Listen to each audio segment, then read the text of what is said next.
guest today is Nashville State Senator Heidi Campbell. She's a Democratic candidate for the 5th District in Congress. It's coming up on the November 8th election. Senator Campbell, this district is spread out now over 6 counties: Southern Davidson, Eastern Williamson, West Wilson, pieces of Lewis, all of Murray County, and a slice of Marshall County. If I'm right, that's quite a mix of urban, suburban, and even rural communities. As you've gone across this, you've talked about this a little bit. What have you found that all these Tennesseans have in common, and what is it they want out of Washington? They all are worried about affordability. They're worried about inflation. They're worried about, affordable child care, health care, the kitchen table issues that my opponent is not addressing because he's too busy, throwing red meat to his base. I think that our message really resonates with them. Republicans nationwide have been making a big issue, Democrats being soft on crime, about high inflation and gas prices, which they blame on President Biden and the Democrats in charge of Congress. How do you push back? How do you convince voters otherwise that they're not right? My opponent opposed the American Rescue Plan, which brought billions of dollars to local police forces. And, once again, I think history is a pretty good predictor of what someone's going to do.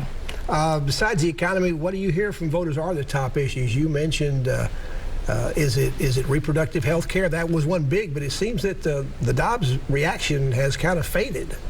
Well, I think that that's still there, and I wouldn't discount that. I think that just because the media is not focusing on that does not mean that a lot of women aren't. But also, yes, of course, inflation and, getting corporations under control and dealing with price gouging is something that we really need to do, making billionaires pay their fair share. My opponent's funded by billionaires and big corporations, and I'm funded by small dollar donors from this area, and that's probably who we're going to go to Washington respectively to represent. Not long after the primary election and end of the fall, you've been citing a poll online, and I don't think you've mentioned it on your TV ads about you being up 51-48. When you got those numbers, did it surprise even you and your campaign workers? Nobody thought you'd be ahead. It didn't surprise us because, regardless of the national polls and the way that people have discounted this race, they hadn't taken into consideration the factors that we had when we first started this race, and that changed significantly the landscape of it. Now, your pollster is Frederick Polling. It's a polling group that works primarily with Democratic candidates. They have a B to C rating from the 538 website, which is probably the best place that they rate polls. The rap on the Frederick firm is that they seem to overproduce numbers, high numbers for Democrats. Do you find that accurate? How do you defend the poll that it's actually accurate?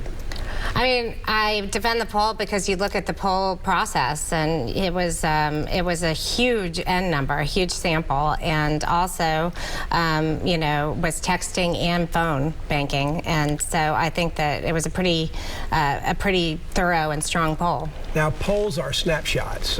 Usually they're updated pretty frequently by the campaigns. I haven't seen those numbers in anything you've put up online about this to be updated. Do you still think 51-48 is about the margin at this point, really? I really don't know. We didn't spend money on polls because we needed to spend money on campaigning, but one thing I can tell you is that my feeling about the race, and I wouldn't discount somebody's feeling when they're in the middle of something, is that this is a horse race. You have outraised your opponent, at least in the last quarter of fundraising. Again, was your campaign surprised, or did you sort of maybe sense that? Because Mayor Ogles has not been working real hard. At least he was not early on in the general election campaign. Boy, I sure wasn't surprised because I worked really, really hard to do it. So I was, we worked very hard to get there. And I think it's important that people realize if somebody's not willing to campaign to make their case to the people of this district, then they're probably not going to be willing to work for them when they get to Washington. Do you think he's been underestimating you?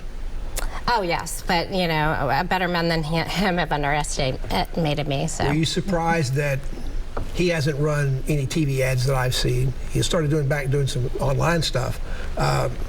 The ads from outside groups that he got during the primary were very important in him winning that primary. They've disappeared completely. The outside groups have decided this is one we can spend our money someplace else. Well, right, and also he made some promises to them that he didn't keep and ended up in a tricky situation with his disclosure and some FEC fines, and has loaned himself $300,000. So I think he's, concerned about finances. Your opponent has begun to run some online ads, as I mentioned. One in particular I saw was an endorsement from the Turnover Police. Again, this gets back to the crime issue. How do you counteract that Republicans say Democrats are soft on crime, and crime has been rising. Once again, he didn't even support the American Rescue Plan, which brought billions to local police forces. We're endorsed by the firefighters and pipe fitters and iron workers and all kinds of people who work in this district, and that's because they know that we'll stand up for them. You did pick up the endorsement of Randy Stamps, who's a longtime former Republican lawmaker and a party official. He does not live in the 5th District. He represented Hendersonville when he was in the legislature. So how does his support really help you? Randy is such a highly respected Republican and somebody that people know is very reasonable, thoughtful, and comes from sort of the old Republican philosophy of, fiscal responsibility, civility, hard work, and stay out of our bedrooms, which he knows that I share those views, and I'm grateful to him for endorsing me. That was a very courageous thing to do, but it's also something that shows that he feels that I am somebody with greater character than my opponent. Now, you're an elected official, you're a seasoned political observer.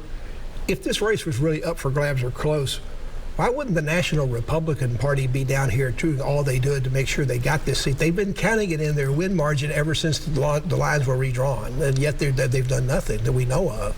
Well, Cook Political Report did actually move it back down to a lean Republican from a definite Republican. But, they're looking at 40 races, and every single cycle we see races that slip by that they haven't really looked at the actual idiosyncrasies of it, and this is one of those races.